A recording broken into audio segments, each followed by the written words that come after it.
Welcome into Cougar Tracks here on the KSL Sports YouTube and KSL NewsRadio, your legacy home of the Cougars. I am your BYU insider, Mitch Harper. It's a football Friday, but it's also a holiday here on the show, and that's our top story of the day. The top story of the day. The biggest story in the world of BYU sports right here on Cougar Tracks.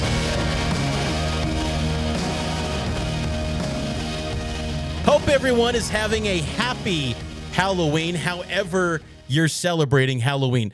In the hierarchy of holidays, to me, Halloween is not near the top, personally.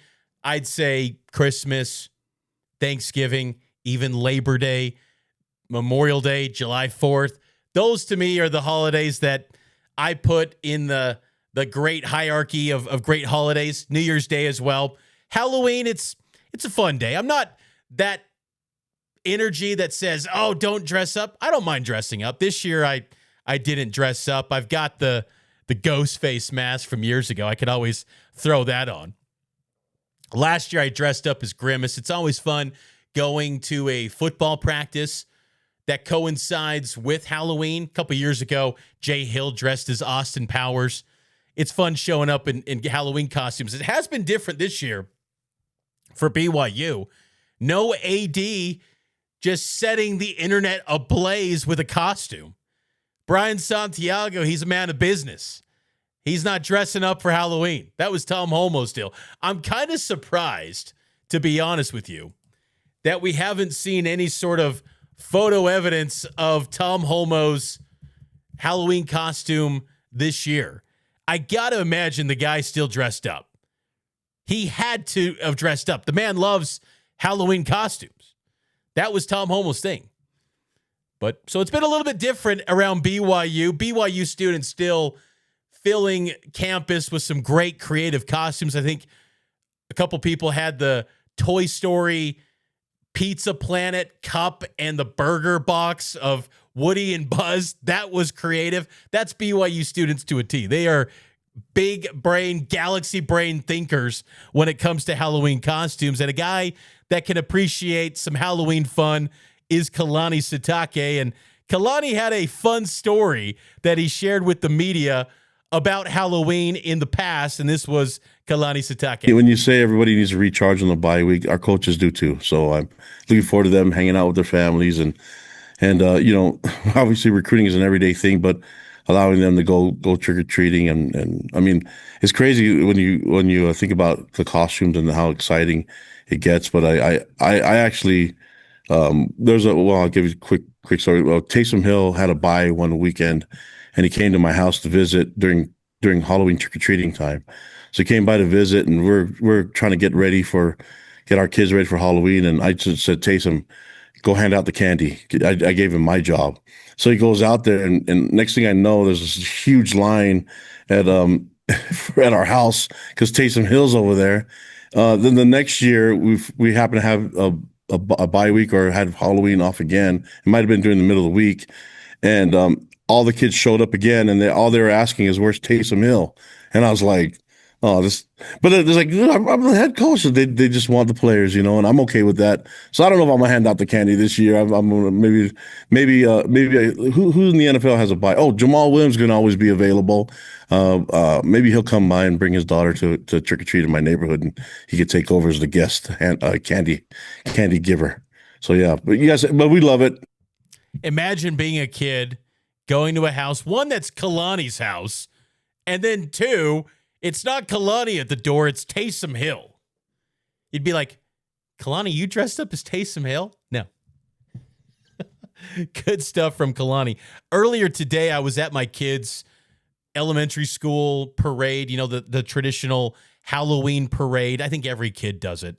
I was surprised, a lot of kids rocking BYU gear.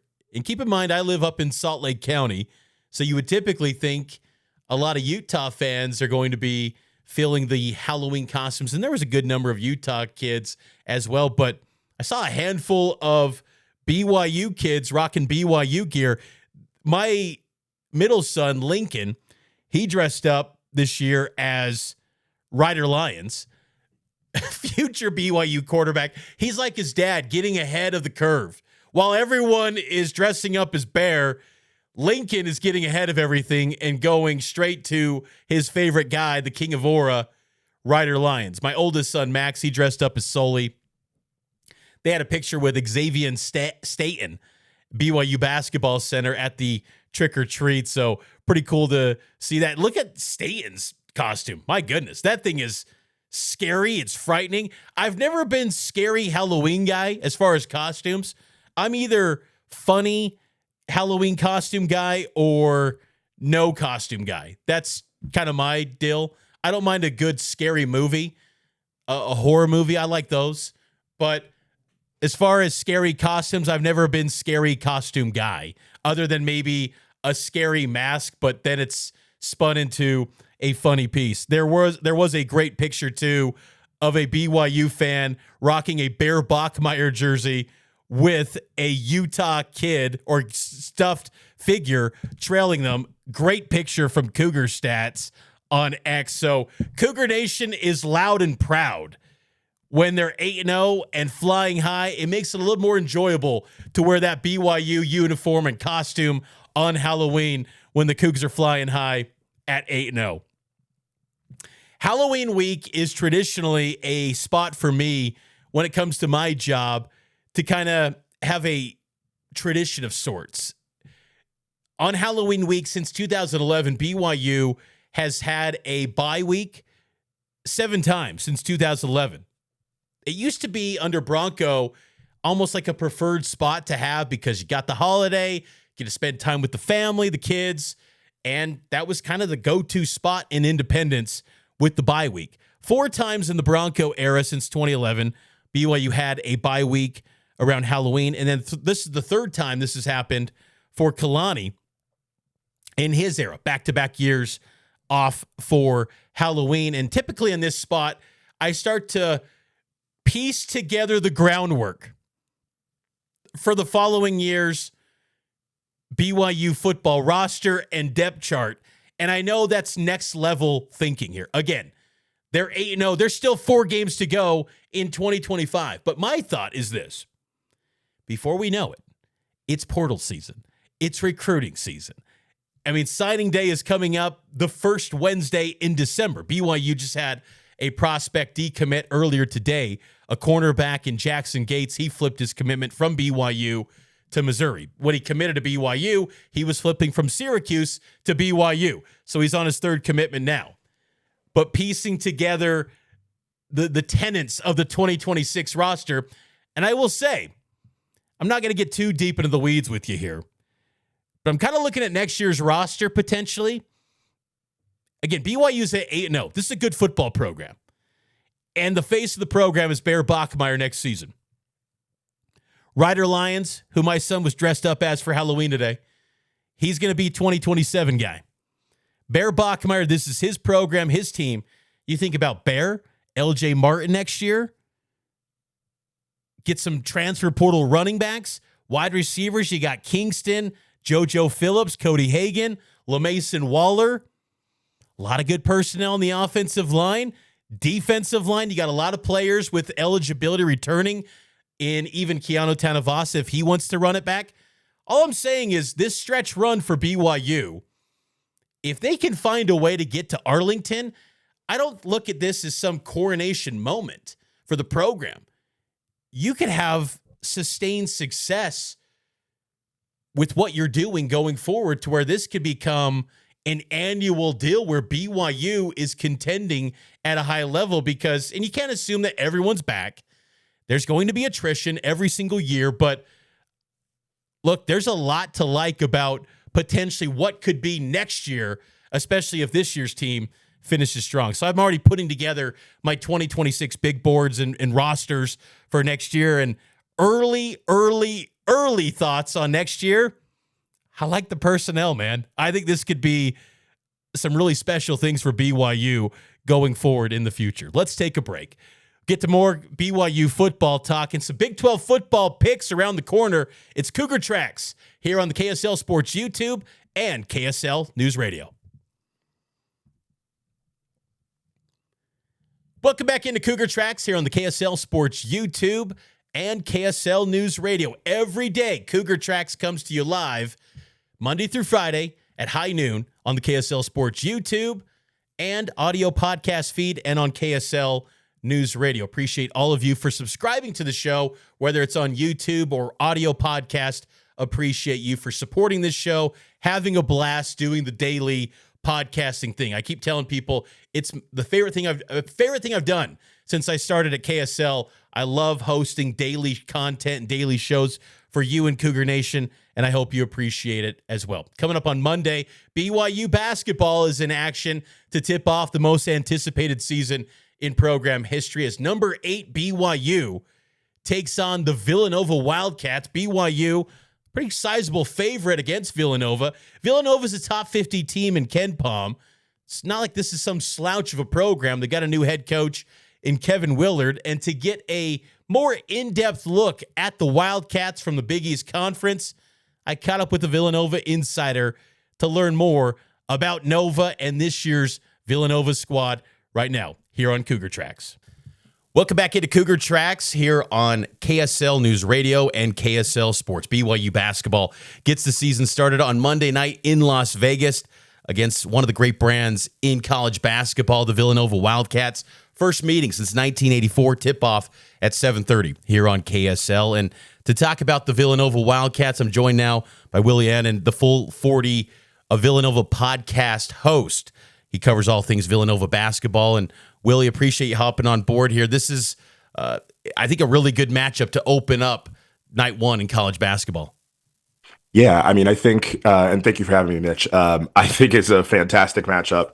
When I saw that we were going to be playing in Vegas versus BYU, I was like, okay, they're really starting off the season strong. I mean, the progress the BYU brand and team has made over the last, we'll call it last couple of seasons, but just in general, like, has been fantastic. From going from a very, very strong team with in the Jimmer days to kind of like a little bit of a down period, but then you had TJ Hawes and everybody there, Collinsworth, and now AJ DeBansta. This is kind of one of the premier, all eyes are on BYU right now, so this is a really fun matchup. Villanova coming back from a couple of down seasons. Underneath the leadership of Kevin Willard, we're pretty confident that things will start to turn back towards the way of Villanova being just one of the power brands in college basketball. You bring up Kevin Willard. I think for people nationally on the surface, they looked at that exit from Maryland and thought it was a little bit messy, but he's got so much history in the Big East. Has it been a pretty smooth transition? Yeah, it's been a pretty smooth transition. As you mentioned, he has a lot of history in the Big East. He was at Seton Hall for 11 years. It was at Seton Hall for 11 years, so we've coached against him, we played against him. As he got Seton Hall kind of up and running, I would say around 2015, 2016, there's even a kind of a faction of Villanova fans that would call Seton Hall our main rival of the late Jay Wright era, because Georgetown had kind of taken a downturn. UConn was out of the Big East, coming back into the Big East, and then when they came back, it wasn't obviously they weren't as what they're doing right now. So there was a big faction of people that kind of felt that Seton Hall was like our number one rival for that late 2015 to the end of the Jay Wright era, frankly. Seton Hall had a fantastic team 2020 that would have been a top 3 seed if the pandemic hadn't happened. But Kevin Willard's ingratiated himself very well. He's gotten involved in campus. It's feeling like it's a good fit. He's kept alumni still engaged and involved. We have a big summer jam session essentially where a lot of alumni come back, and I think there was probably a little bit of worry that, okay, well, now that we've picked someone quote unquote outside the Villanova family, are we going to lose that? And as of right now, it looks like everything's running pretty smoothly. It's a brand new team, so it's going to be very interesting to see how this works out. This is a thing that Villanova fans haven't ever had to deal with before, of having a straight up brand new team. I think basically 11 new players, one returner who actually played minutes, another returner who was academically ineligible. So there's a lot of new to go around, but we are familiar with Kevin Willard, and overall, he's done a very, very good job with Seton Hall. And then, Maryland, once again, was a 4-seed Sweet 16 team. So excited to see what he's going to bring to us. What has been your impressions of how he built the roster? Yeah, so this roster is super interesting. it's very guard heavy, which is something that we've noticed. We've seen a lot of in the Jay Wright era. There's a couple of big men in Duke Brennan, who was a transfer from Grand Canyon. And then, as most coaches do, Kevin Willard brought a lot of Maryland people with him. So there's a versatile kind of big man wing. He's kind of can do a little bit of all, called Tafara Gapare. I'm expecting we'll see those two on the front line on opening night. The fun part of what we've seen thus far through the couple of scrimmages is we've seen different lineups, mainly because of injury and sickness. But so a couple of bigs, but then there's a lot of really, really like good young guards or guards who have played for like a season or two. So between Devin Askew, who people may remember was at Kentucky, and then he's transferred a few times. He's in our backcourt. He had an ankle injury, but it sounds like he's going to be coming back. Unsure if he'll be back by the BYU game. But then there's Bryce Lindsey, Texas A&M to JMU to Villanova transfer. And then a lot of like really, really like fun young players. Malachi Palmer, who was on the bench at Maryland last year, has shown some really good flashes for us in the scrimmages. And then I think the one that everybody who's excited about is we have our own freshman, Caden Lewis, who was a Kentucky commit. After everything that happened in Kentucky last year, he decommitted after Pope went to UK. And he ended up decommitting, and essentially, I think it's even a little bit later than that, but ended up decommitting and committing to us. And Caden Lewis is a really, really fun passer, can get into the lane kind of at will, is really creative, has great court vision, keeps the ball on a string. So we're excited to see what he does. I'm expecting we're going to see him in the starting lineup on Monday as well. Talk with Willy Annon, Full 40, a Villanova Basketball Podcast. You can check out his podcast on YouTube and wherever you get your podcast. You brought up Lewis. He got the final shot in that exhibition against Virginia to try to have a chance to tie it up. It seems like he's going to be a guy that's a key piece, even on opening night, you think? Yeah, I think that I genuinely think this team, and not to put too much pressure on him as a freshman, but if we're going to have elite upside, it's going to be because Caden Lewis has been an elite freshman. That's what I'd expect. So I think to your point of him getting the ball down the stretch of that Virginia scrimmage, it wasn't the best look, but like this is what scrimmages are for, learning experiences. I think if he's an elite freshman, like to the level that we hope he can be, like I think we have a very good chance of being a pretty strong tournament team. So I would imagine like starting from day one, we're going to see him in the starting lineup and the offense running through him. And then as Devin Askew gets back and like Bryce Lindsey gets more ingratiated as like another lead guard, I think we're gonna have a good rotation of guards there. There's a lot of really, really fun players on this team. So to follow up on Askew, do you think he's going to play on Monday night? Because I know they listed him as a right knee sprain on that scrimmage. What do you think is the outlook there on Monday? I'm probably going to say no, just because he was supposed to be out until December. That's like everything that we had heard. He was going to be out for a bit. It seems like he's healed up quicker. But I can't imagine with not playing in any scrimmages or anything like that we're going to start off with him in that game. But I mean, I could be wrong. But as of right now, sure, I've heard nothing to say he's going to start on Monday or play. But we have a couple more days, so maybe we'll come back and we'll hear that there's more there's more progress than we thought. Which means we're doing one thing that Villanova is really good at is usually keeping the injury stuff under wraps. We've done historically have always been a pretty like keep playing close to the vest type of team, and it sounds like we're continuing that here. No question. Coming up Monday night, 7:30 p.m. tip again, BYU and Villanova. What do you think are the strengths that you feel confident about this Villanova team, even though it's a new look squad in year one under Kevin Willard? The strengths and maybe areas that you feel like you're wanting to learn about this Villanova team against BYU. Yeah, that's a really, really good question. So the strengths is I think we're going to have a lot of depth. I think Kevin Willard did a very good job of the portal of getting, if I'm thinking like 10 players we're going to see who are going to be like genuine rotation players who are going to be able to play for us. That's one thing I'm expecting to see from us. So the depth will be good. There's going to be a lot of guard depth. That inverse of that is, and we saw this come to life in the UVA game, rebounding might not be our full strength or our strength. Duke Brennan is a great rebounder, but we were getting kind of beat on the boards versus UVA. There was a possession in the first half where Chance Mallory, who's all of 5'10", got it like high pointed a rebound against us, and was like, all right, well, we need to an offensive rebound against us. I was like, we need to make sure we clean that up. So there's a few like rebounding concerns, but I think we're going to be like pretty deep. I think we're going to have ball handlers, which I'm really, really excited about, between Askew, Lindsay, Lewis. Chris Jeffries, a really strong freshman that was a Maryland commit and came over with Kevin Willard. We're going to have ball handlers, so I'm excited about that. And then just historically, Kevin Willard teams have always been pretty, if not good defensively, tenacious defensively. So I think that's something we'll see. We saw a little bit of Tafara Gapare, who's 6'9", long, very athletic. We saw a bit of him playing at the top and like pressuring people. I think we'll see a lot of ball pressure, especially in half court sets. So teams that don't have point guards, we will be able to get up and underneath them. So I'm expecting, and this is the fun part of like, all right, well, we've never seen these players play together in a full, we've seen scrimmages. We haven't seen them playing when the lights turn on for real. But historically, Kevin Willard teams have always been pretty good defensively. So I'd imagine we're going to see a pretty good defensive team. That opens up the question of what does the offense look like? I like our guards on paper. I think there's a lot of potential there. And so I'm really excited to see what it looks like. One thing that will be interesting is this is more of a little nugget. For the last 6 years, Villanova has been the best free throw shooting teams in the country, just consistently at the top of free throw shooting.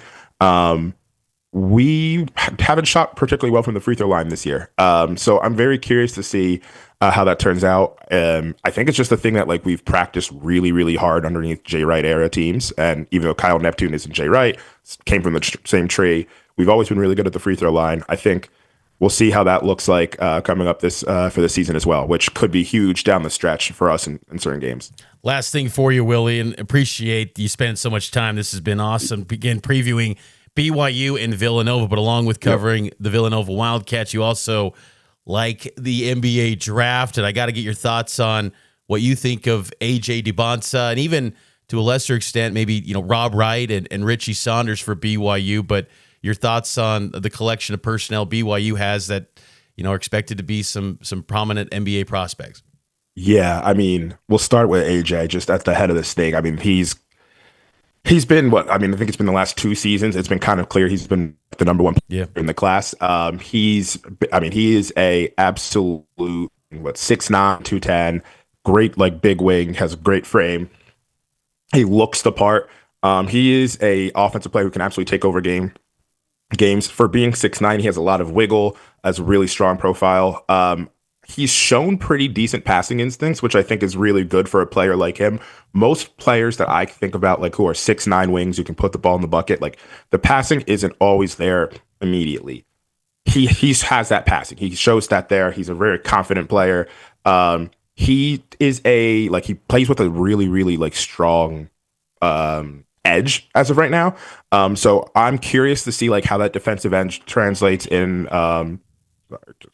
I'm curious to see how that defensive edge translates in the beginning of the season. Is he able to pick up full court? Can he be a good positive defender for you all? And then I think the 3-point shot needs a little bit of work. Everybody needs in basketball today, in the NBA today, everybody needs a little bit of work. He needs to make sure he's taking more easier shots for himself, being a tough shot maker, not just a tough shot taker. But he's an elite talent. He can really, really be somebody. I look at him and I see this is potentially Tracy McGrady. So really excited about him. And then the other two, between Rob Wright and Richie Saunders. Richie Saunders, at the end of the day, if you can shoot the basketball, you have a chance in the NBA, and Richie Saunders can shoot with the best of them. So, he has good size, 6'5", a little bit of the guard skills.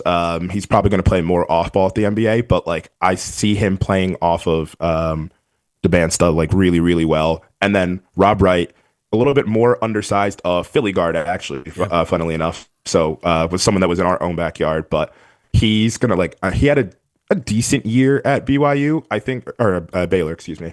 I think we're going to see maybe another year or two from him. But Rob Wright, all the wiggle in the world, all the burst, a classic Philadelphia guard. He's on NBA draft radars. If it's not this year, it'll be early next year for sure. He's Willy Annon. You can follow his work at the Full 40 of Villanova Basketball Podcast. Great breakdown, too, on the NBA draft. And Willie, appreciate the time. Looking forward to this matchup on Monday. And best of luck to the Wildcats in year one under Kevin Willard. Should be fun. Yeah, thank you so much, Mitch.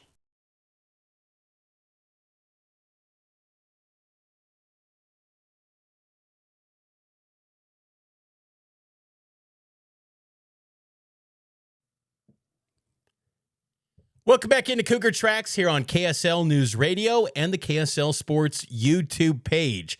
It's a BYU football bye weekend, but that doesn't mean Big 12 football slows down. Big 12 picks. In the deepest conference in America, anything can happen. Mitch tries to tell you what will happen next. It's his Big 12 picks. Big 12 picks. Week 10 Big 12 football action. Typically, we give you these picks on a Thursday, but with BYU basketball season preview show yesterday, I moved this to Friday, and I thought it'd work out okay because it's a BYU bye week. And next Thursday, we'll be back to the regular schedule for these Big 12 picks. And it starts off with West Virginia at number 22, Houston, 10 a.m. on FS1. West Virginia showed a little bit of fight last week against TCU, but Houston's rolling, man, 7-1, and I think they got the easiest schedule, if that's even a term in the Big 12. I hate saying that because chaos can happen when you're least expecting it in this league, but I'll go with Houston to roll past West Virginia. UCF at Baylor, 10 a.m. on ESPNU.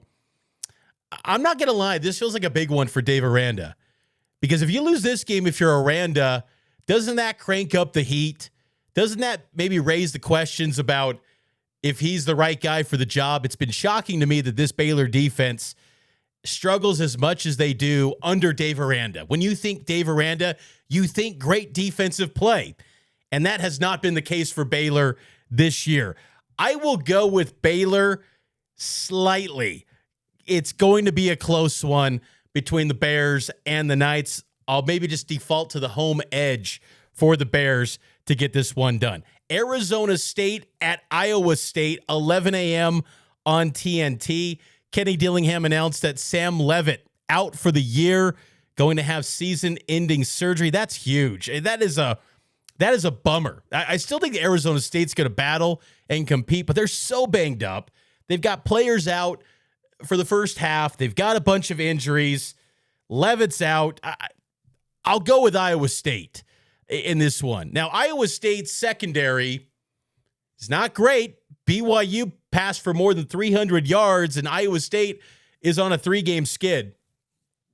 But I don't know if Jeff Sims can capitalize on that weak secondary. So I'm going to go with Iowa State to get it done over the Sun Devils. Number 13, Texas Tech at Kansas State. All of Cougar Nation's going to be watching this one. 1:30 p.m. on Fox. I could see Kansas State pulling off this upset. Avery Johnson, quarterback for K-State, he's had a lot of success through the air as of late. Honestly, this whole season, even when Kansas State was struggling in the early part of the year, Avery Johnson's been good through the air. This is an anniversary game for the Big 12. It's the 30th anniversary of the season, but the first ever game between two conference foes was Texas Tech and Kansas State back in 1996 in Manhattan. So you've seen the Big 12 roll out some nostalgia, the throwback Big 12 logo from 1996 to 2003. Is there a look-ahead spot here for Texas Tech, who hasn't won in Manhattan since 2008? I think this is coming down to the wire. I'm going to go with Texas Tech by a field goal. I think this is going to be down to the wire game.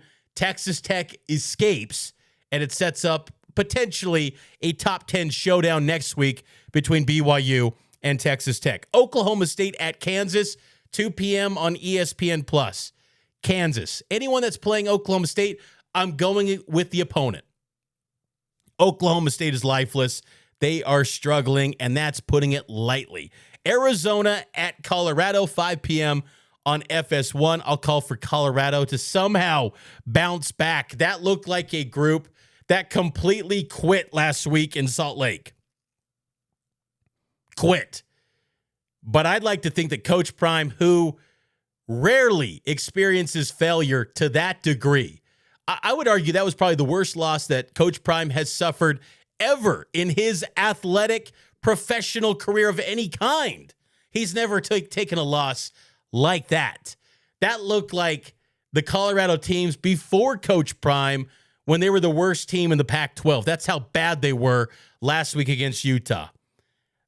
I will say Colorado gets home, they get right, and they win a close one against an Arizona team that also badly needs a win. But I'll go with Colorado to escape. And then number 17, Cincinnati at number 24, Utah, 8:15 p.m. on ESPN. Utah is a huge favorite in this game. College game day is going to be there. Cincinnati is without running back Evan Pryor. I've got questions about Cincinnati's ability to slow down Utah's offense. Devin Dampier expected to go for Utah, quarterback for the Utes. I think the Utes win this game. I won't lie, though, that was probably the most shocking thing I've ever seen on Sunday when it was announced that College game day was going to Cincinnati at Utah. It's a big game. I'm not knocking it. But Utah gets College game day for what? It was almost like, hey, Big 12, we're throwing you a bone. Hopefully we see College game day next week with Tech and BYU. It feels like it kind of hinges on Texas Tech winning against K-State tomorrow, and then it sets up a massive matchup between the Cougs and Red Raiders. Cannot wait for that one. Hopefully all of you have a fantastic weekend. Again, happy Halloween to all of those who celebrate, and we will be back on Monday with more Cougar Tracks. And just a programming note, too. Cougar Sports Saturday, noon to 3. Subscribe to Cougar Sports Saturday. Myself and Nate Slack, he's going to fill in for Kyle Ireland tomorrow. We've got a loaded show. We're going to have Hank Bachmeyer on the program, Fran Fraschilla, loaded show on Cougar Sports Saturday, noon to 3. We'll have live check-ins on all the college football action tomorrow from Broadcast House. So tune into that, noon to 3, Cougar Sports Saturday here on KSL News Radio and KSLSports.com. But Cougar Tracks will be back on Monday. We'll talk to you then to set the stage for BYU basketball against Villanova in Las Vegas and Cougar football against Texas Tech. Huge week ahead. We've got you covered on Cougar Tracks, and it's powered by KSL Sports.